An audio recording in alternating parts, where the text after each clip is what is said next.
Seasonal anime always feels like a toss-up of quality. Sometimes you get something good, other times you just don't. ダメかみんなさよなら What's wrong with y'all? You niggas are crazy! Add the slice of life genre to the mix, and you have a bar solo that it stuck its way to the other side of the planet and broke in orbit. Bocchi the Rock is actually pretty good. What Bocchi really has going for it is just how much love and passion the team behind it has for the series. Cloverworks is an amazing studio. Bunny Girl Senpai, Sono Bisque Doll, and Spy Family have been fantastic shows and excellent adaptations in their own rights. But with Bocchi, it's different. These other shows I mentioned have either extensive mangas or light novels to back them up, but Bocchi is a 4-panel manga, so it's a bit more difficult, at least in my opinion, to properly adapt into an anime. Sure, all the story beats are there from the manga, but the show kind of takes it and just goes with it. The manga for Bocchi is very to the point in most instances. If you've read the manga, you'll find it far more grounded than the anime. It has a very point A to point B structure, but by no means is that a bad thing. The manga is a great read.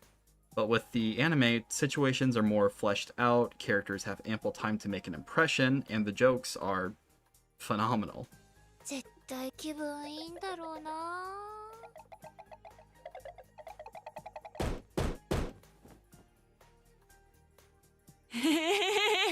Alrighty then. This is adapting a piece of media at its best, taking very little away and expanding said material with so much love and care that it easily outclasses the source material. So what's Bocchi the Rock about? Bocchi the Rock focuses on this season's She's Just Like Me for real character, Hitori Gota.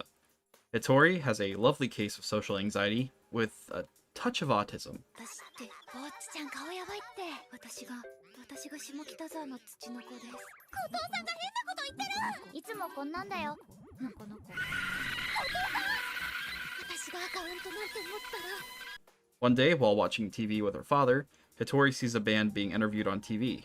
One of the members mentions that, like her, he is also very introverted, but by being in a band, even an introvert can shine. As the singer finishes his interview, Hitori jumps from her side of the couch and asks her father if she can borrow his guitar, finally feeling that if she practices hard enough, she can make friends and have a chance to stand out. 3 years later, Hitori has gotten very good at guitar. So good, in fact, that she started uploading videos to her YouTube channel and has amassed quite a following. And though she has quite an audience, she still has no real friends. With her first day of high school approaching, Hitori decides that this is going to be her time to shine. She rolls up to class decked out in her gear and folds like a chair. Feeling dejected, she strolls to the park to sit and mope. That's where she meets Nijika. Noticing the guitar Hitori has draped across her back, Nijika begs Hitori to play with her band as they're in a bit of a pickle. Their guitarist / lead singer just up and ghosted them, and they have a show to play that night.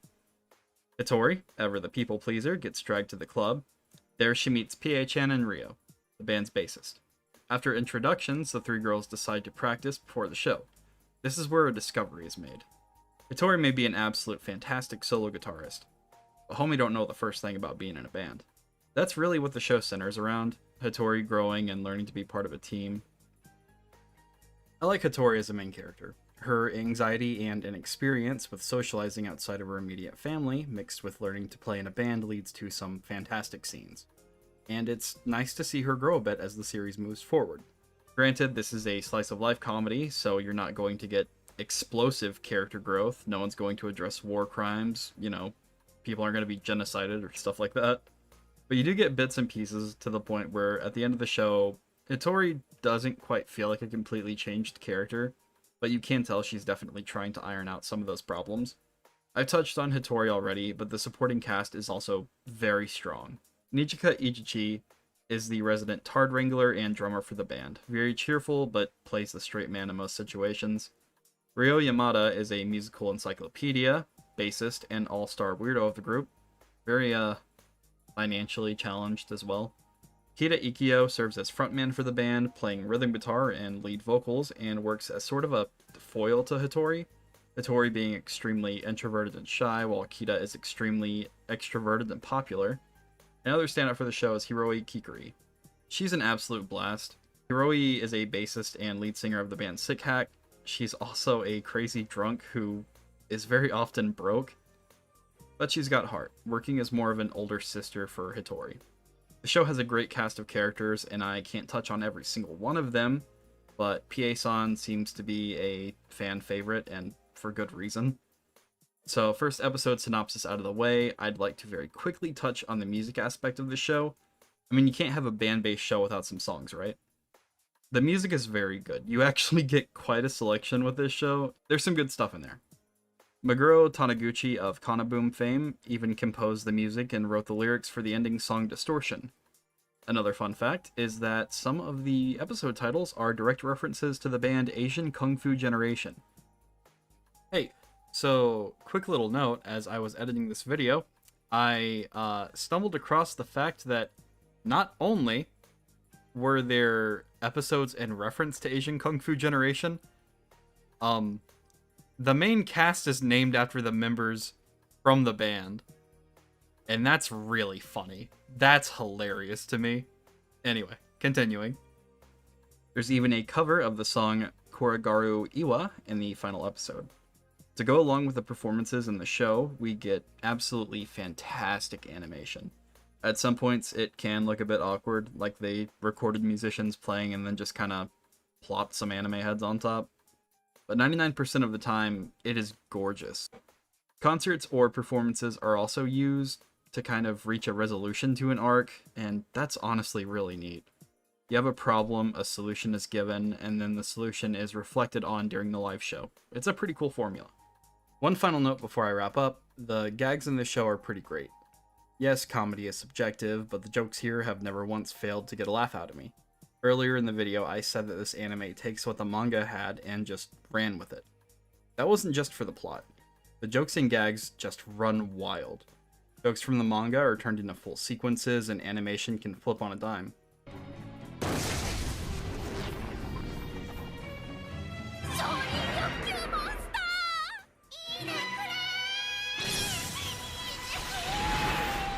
Hell, you get bits that aren't even animated.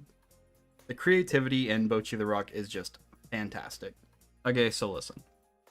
I'm not the best with my words, but I really, really like this show. It was honestly my favorite of 2022, and I'd love to see a second season. It's 12 episodes long and available on your freebie site of choice, so good luck sailing. I've been Mr. Haven, thanks for watching, and until next time, take care.